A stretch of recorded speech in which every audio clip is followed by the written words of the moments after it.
Hello बच्चों, कैसे हो बच्चों? कैसे हो? अच्छे होंगे। तो प्यारे बच्चों, आज अपन हिंदी माध्यम में क्लास 10th का अपना चैप्टर 1 स्टार्ट करने जा रहे हैं दोस्तों। तो आपको यहाँ पे क्या क्या मिलेगा? आपको यहाँ कक्षा 10, कक्षा 11 व कक्षा 12 के एनसीईआरटी व आईआईटी के संपूर्ण वीडियो बच्चों दोनों माध्यम में हिंदी व अंग्रेजी में मिलेंगे दोस्तों। तो जो आपके प्यारे प्यारे भाई और बहन, प्यारे प्यारे दोस्त, सारे के सारे 11th, 12th व 10th, कक्षा 10, कक्षा 11, कक्षा 12 में पढ़ते हैं, चाहे वो अंग्रेजी माध्यम हो चाहे हिंदी माध्यम हो, आपको उन्हें बोलना है कि मेरे चैनल पे सब्सक्राइब करें। मेरे मतलब आपके चैनल पे। तो दोस्तों ये आपका चैनल है, तो आपके चैनल पे सब्सक्राइब कराना भी आपका ही का काम है।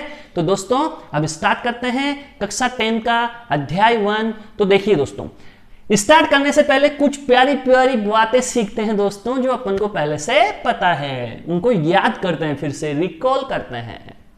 तो दोस्तों आपको पता है, जब 5 में 2 का भाग दिया जाता है, जब 5 में 2 का भाग दिया जाता है तो यहां कुछ न कुछ भागफल आएगा और यहां कुछ न कुछ शेषफल आएगा। तो दोस्तों भागफल कितना आएगा? 2 आएगा। 2 बार भाग जाएगा, यहां 4 आएगा, 2 दूना 4, और यहां पे 1 आएगा। यहां क्या आएगा? 1। तो अगर मैं बात करूं शेषफल की, तो ये हुआ शेषफल। दोस्तों अगर बात करें भागफल की, तो ये हुआ भागफल।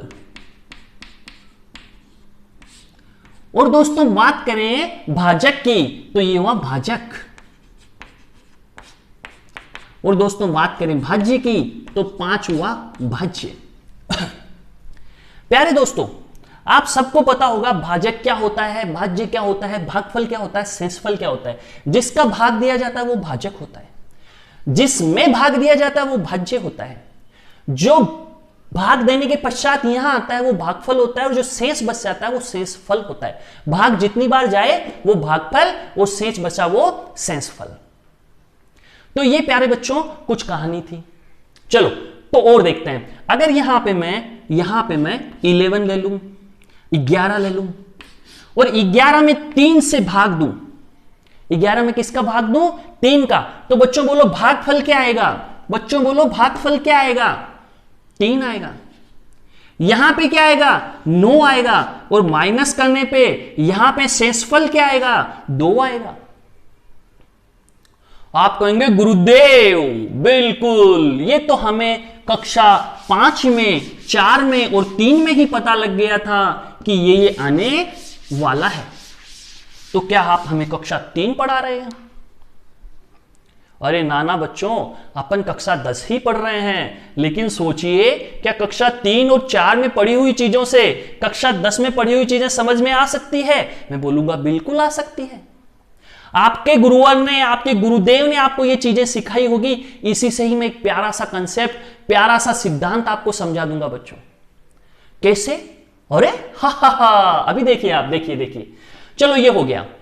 अब प्यारे बच्चों आपको एक चीज समझ में आ रही होगी कि जो ये भाजक और भागफल है, इसका गुणा करके उसमें अगर मैं शेषफल को जोड़ दूं तो ये जो भाज्य है वो आ जाता है। ध्यान से देखो दोस्तों, इसको आप ध्यान से इसको देखो तो आपको पता चलेगा कि जो भाज्य होता है वो भाजक गुणनफल इसका कर दो भागफल से, और फिर इसमें क्या जोड़ दो?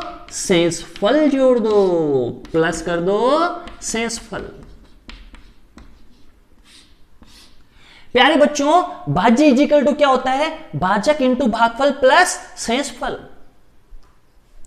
आप कहेंगे गुरुदेव कैसे? ये कैसे हुआ? तो ध्यान से देखो, 2 दूना 4 और 1 5, ये 5, 3 तिया 9 और 2 11, 3 गुना 3 9 प्लस 2 11।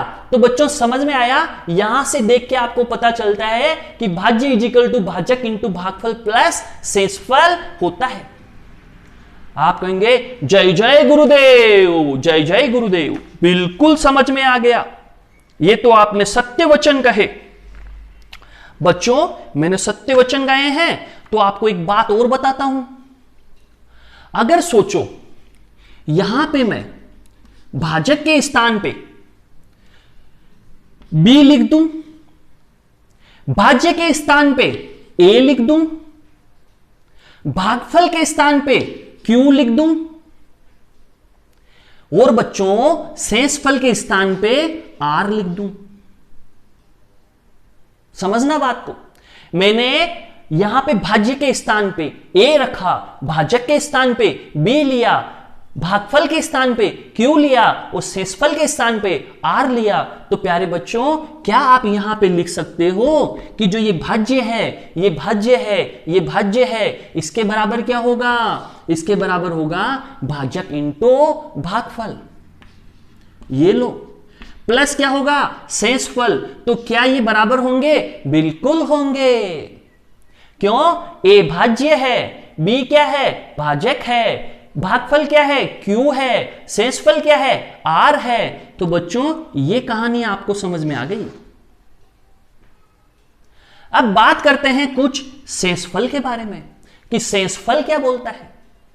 तो ये जो शेषफल है बच्चों, ध्यान से देखना इसको और सोचना, क्या ऋणात्मक हो सकता है? प्यारे बच्चों थोड़ा सा दिमाग पे जोर डालो और सोचो, क्या शेषफल कभी भी ऋणात्मक हो सकता है क्या? प्यारे बच्चों शेषफल क्या कभी ऋणात्मक हो सकता है क्या? ना बाबा ना, कैसे करोगे? अरे अगर तुम यहां पे ऋणात्मक करना चाहोगे तो 6 लिखना पड़ेगा। तो यहां पे क्या आएगा? 3 आएगा। 2 का 3 बार भाग दोगे तब यहां 6 आएगा, तब यहां -1 आएगा। क्या कभी ऐसा आपने किया है जीवन में? आपने खूब बार भाग दिया होगा। क्या कभी ऐसा किया है कि यहां ऋणात्मक चीज लेके आ सकते हो? ना बाबा ना, इससे बड़ा नंबर तो यहां लिख ही नहीं सकते। नंबर इससे कैसा होगा? छोटा होगा। छोटा होगा तो फिर यहां 4 ही आएगा, यहां 2 आएगा और यहां धनात्मक 1 आएगा। तो प्यारे बच्चों यहां पे 4 लिखने पे यहां 1 ही आएगा, इससे बड़ा नंबर यहां लिख नहीं सकते। मतलब शेषफल सदैव क्या होगा? धनात्मक होगा। तो प्यारे बच्चों शेषफल सदैव धनात्मक होगा। साथ ही साथ समझना बात को, शेषफल सदैव धनात्मक होगा, साथ ही साथ न्यूनतम शेषफल क्या होगा? तो प्यारे बच्चों इसको समझने के लिए मैं एक परिवर्तन फिर करूं। चलो यहां एक एग्जांपल मैं और देना चाहूंगा। किसको समझने के लिए? शेषफल को समझने के लिए। शेषफल न्यूनतम कितना होगा? शेषफल सदैव धनात्मक होगा। अगर धनात्मक नहीं होगा तो क्या होगा? ध्यान से देखना, यहां मैंने 25 में 5 का भाग देने का प्रयत्न किया है। यहां भागफल मुझे 5 मिलेगा, यहां 25 मिलेगा और शेषफल क्या मिलेगा? 0 मिलेगा। प्यारे बच्चों शेषफल क्या मिलेगा? 0 मिलेगा। तो कहने का तात्पर्य यह हुआ कि जो शेषफल है या तो धनात्मक होगा या मिनिमम से मिनिमम, न्यूनतम से न्यूनतम 0 होगा। तो बच्चों जो ये r है वो या तो 0 से बड़ा होगा या 0 के बराबर होगा, कभी भी ऋणात्मक नहीं होगा। मिनिमम से मिनिमम, न्यूनतम से न्यूनतम 0 हो सकता है या 0 से बड़ा हो सकता है। तो बच्चों ये बात भी अपन ने बड़े आराम से समझ ली कि शेषफल यानी r क्या होगा? 0 से ये बड़ा या बराबर होगा। साथ में क्या ये 0 से बड़ा होगा? तो 0 से बड़ा तो 1 भी होता है, 2 भी होता है, 3 भी होता है, 4 भी होता है, 5 भी होता है, ऐसे अनंत काल तक चलते ही जाए, खत्म ही नहीं होगा। तो फिर छोटा किससे होगा? तो 1 मिनट के लिए सोचो कि जो यहां पे शेषफल है, जो ये भाजक है, ध्यान से देखना बच्चों, इस भाजक से ये शेषफल कभी भी बड़ा हो सकता है क्या? नहीं हो सकता। आप कहेंगे कैसे? सोचो बच्चों, अगर यहां 1 से बड़ा नंबर, 2 से बड़ा नंबर होता, जैसे यहां 3 होता, तो आप 2 का भाग फिर दे देते और यहां कुछ आ जाता और फिर छोटा हो जाता, जबकि यहां तो 1 ही है, वो ही लिख देते हैं। बच्चों इस बात को समझो आप। देखो मैं एक एग्जांपल और देता हूं, कहां दूं? यहीं पे दे दूं। इसको आपने देख लिया, चलो मैं फिर एग्जांपल देता हूं। यहां पे मैं इसको क्लियर कर देता हूं और यहां एक फिर एग्जांपल देता हूं कि शेषफल छोटा किससे होगा। समझना आप बात को।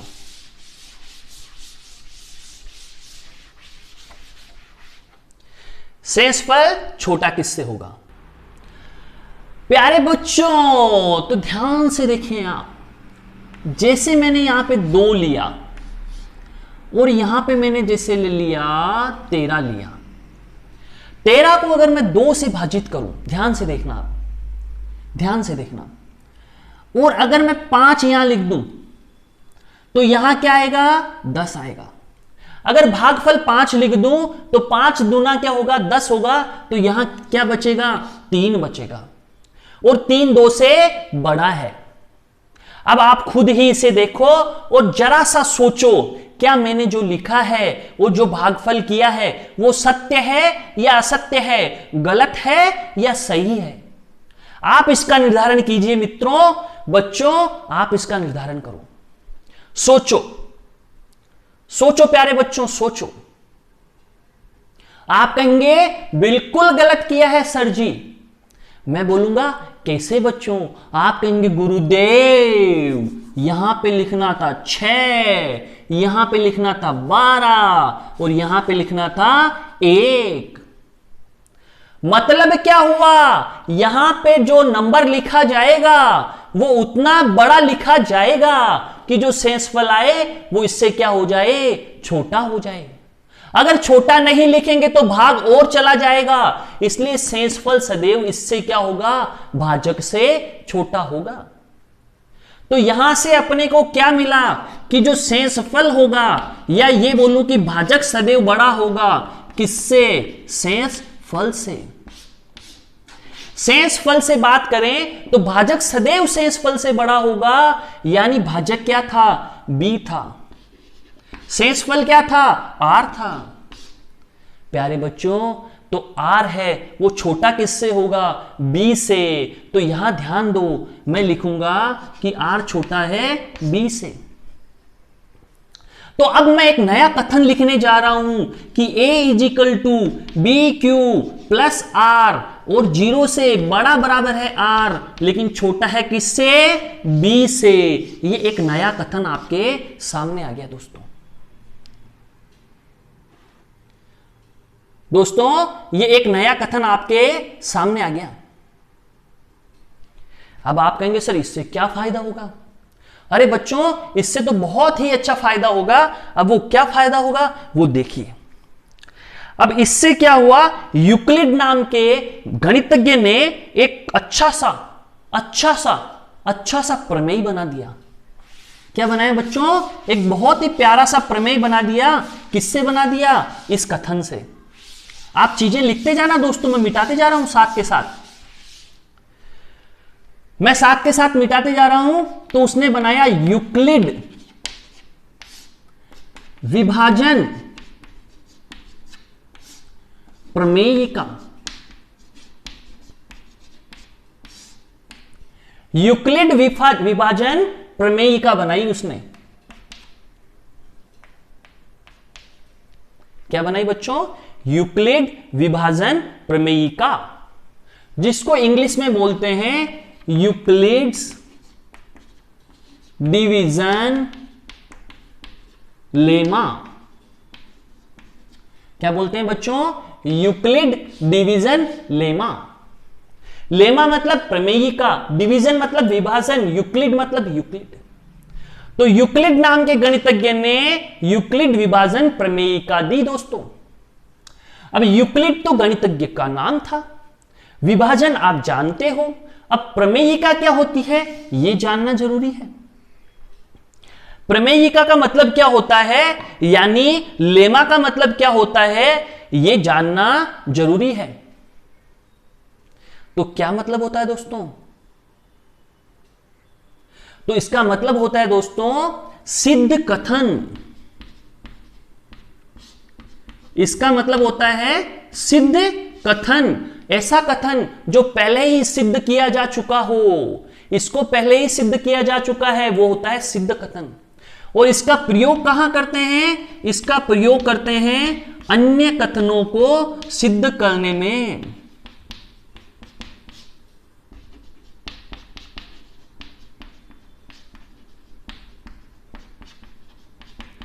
इसका प्रयोग दोस्तों अन्य कथनों को सिद्ध करने में करे वो प्रमेयिका है, और प्रमेयिका खुद सिद्ध कथन होता है, यानी पहले से ही जो सिद्ध हो। तो आप कहेंगे तो गुरुदेव ये यूक्लिड विभाजन प्रमेयिका क्या है, हमें ये थोड़ा सा समझा दो आप।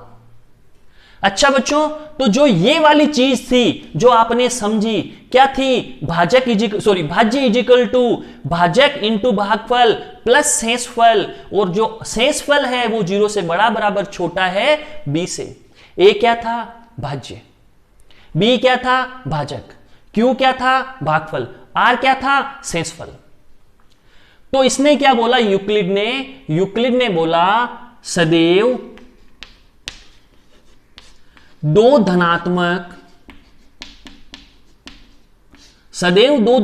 पूर्णांक संख्याओं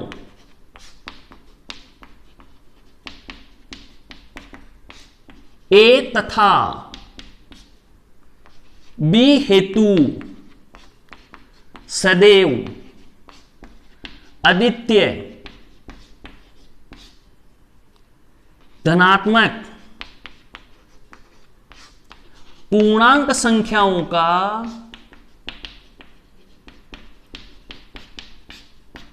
Q तथा R का अस्तित्व, Q तथा R का अस्तित्व इस प्रकार होगा कि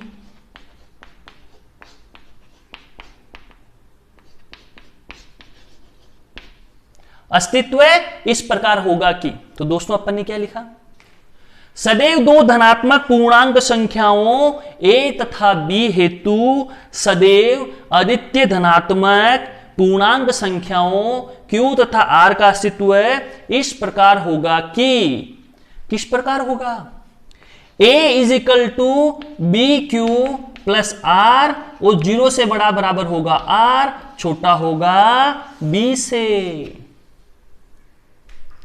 बच्चों ये कहानी आपको समझ में आई, थोड़ी थोड़ी आई, थोड़ी थोड़ी कम आई। अच्छा अभी पूरी समझा देते हैं दोस्तों, अभी पूरी समझा देते हैं आपको। अब क्या करते हैं, जो ये वाला पार्ट है ये आपने देख लिया, मैं इसमें से ऊपर वाला पार्ट गायब कर देता हूं और ये कथन रख देता हूं।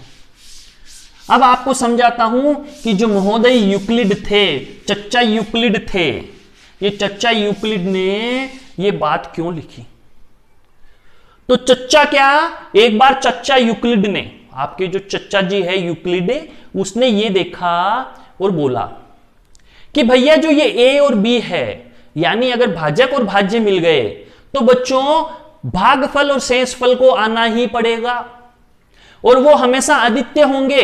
अद्वितीय का मतलब हुआ एक ही होगा, ऐसा नहीं है भागफल 2-4 प्रकार के आ जाए, और शेषफल भी एक ही प्रकार का आएगा। कैसे, जैसे मैंने कोई भी दो संख्याएं, धनात्मक पूर्णांक संख्याएं 2 व 3 लिए, तो इसके लिए बड़ी संख्या होगी वो भाज्य होगी, ये भाज्य है, और इसको भाजक बना दो तो सदैव भागफल और शेषफल का अस्तित्व होगा। यही तो बोल रहा है, सदैव दो धनात्मक पूर्णांक संख्याओं a तथा b हेतु सदैव अद्वितीय धनात्मक पूर्णांक संख्याओं q तथा r का अस्तित्व इस प्रकार होगा कि, तो वो q और r क्या है, q और r है भागफल और शेषफल। ये कह रहा है दो धनात्मक संख्याएं, तो ये तो हो गया क्या b, ये क्या हो गया a अपना है भाज्य, b अपना है भाजक, तो ये हो गया भाज्य बड़े वाला, छोटे वाला हो गया भाजक। तो जब मैं 2 का भाग 3 में दूंगा, सुनना बात को, 2 का भाग 3 में दूंगा तो भागफल आएगा 1, और यहां 2 लिखूंगा और शेषफल आएगा 1। तो प्यारे बच्चों भागफल का अस्तित्व हुआ, शेषफल का अस्तित्व हुआ, तो ये तो हो गया क्या Q, और ये क्या हो गया R। पिक्चर क्लियर दोस्तों, ये हो गया Q, ये हो गया R। तो जब 2 और 3 दो धनात्मक पूर्णांक संख्याएं आपने ली, सदैव दो धनात्मक पूर्णांक संख्याएं a तथा b हेतु सदैव अद्वितीय धनात्मक पूर्णांक संख्याओं Q तथा R का अस्तित्व इस प्रकार होगा कि A = BQ + R। तो देखो A क्या था, 3 था, ये A था। B और Q का मल्टीप्लाई क्या होगा, 2 × 1 होगा, और R क्या होगा, 1 होगा। देखो ये क्या हो गया A, ये क्या हो गया B, ये Q, ये R, और जो R है वो सदैव क्या है, इस B से छोटा है।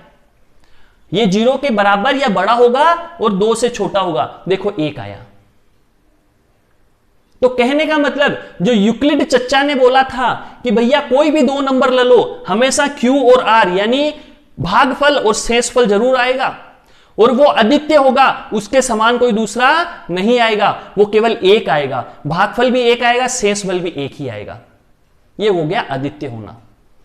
आप कहेंगे जी सर थोड़ा और समझा दो, तो चलो इस एग्जाम्पल को आप लिख लेना, मैं यहीं पे फिर दूसरा एग्जाम्पल देता हूं। देखें ध्यान से आप,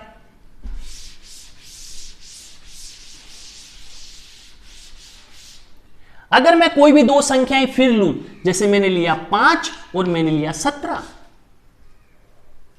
तो ये 2 धनात्मक पूर्णांक संख्याएं हैं। तो यूक्लिड के विभाजन प्रमेयिका थी, वो बोलती थी सदैव 2 धनात्मक पूर्णांक संख्याओं A तथा B हेतु सदैव अद्वितीय मतलब केवल 1 धनात्मक पूर्णांक संख्याओं Q तथा R का अस्तित्व इस प्रकार होगा कि A = BQ + R।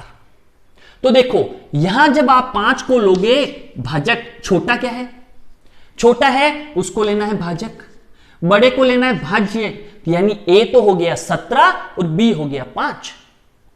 तो यहां मैंने 17 लिखा, तो बच्चों बताओ यहां भागफल की जगह यहां क्या आएगा, यहां Q आएगा, यहां R आएगा, तो R कुछ ना कुछ आएगा। तो जब मैं 5 का भाग 3 बार देता हूं तो मुझे 15 मिलता है, और यहां शेषफल 2 मिलता है बच्चों। तो क्या हुआ, आप कह सकते हैं ना कि 17 = 17 बराबर 5 × 3 + 2। तो यहां पे Q क्या हो गया, 3 हो गया, B क्या हो गया 5, A हो गया 17 और R हो गया 2। तो बच्चों ध्यान से देखो, क्या यह सिद्ध हुआ कि नहीं हुआ, बिल्कुल हुआ। तो जो यूक्लिड चच्चा ने बोला था कि कोई भी 2 धनात्मक पूर्णांक संख्या लेने पे सदैव 2 धनात्मक पूर्णांक संख्या आपको अद्वितीय होगी, वो जरूर मिलेगी, जिसको हमेशा इस रूप में लिख पाएंगे।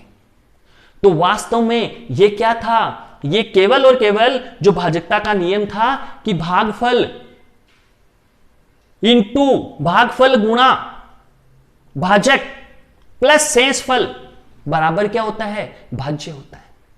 बच्चों या कहें भाज्य बराबर क्या होगा, भागफल इंटू भाजक प्लस शेषफल।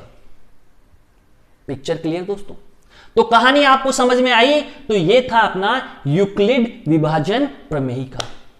तो दोस्तों प्यारे प्यारे दोस्तों, जल्द ही हम इसके आगे के वीडियो के साथ आपको मिलेंगे। चैनल को देखते रहें और अपने भाई बहनों को जरूर बताएं। धन्यवाद दोस्तों, फिर मिलते हैं।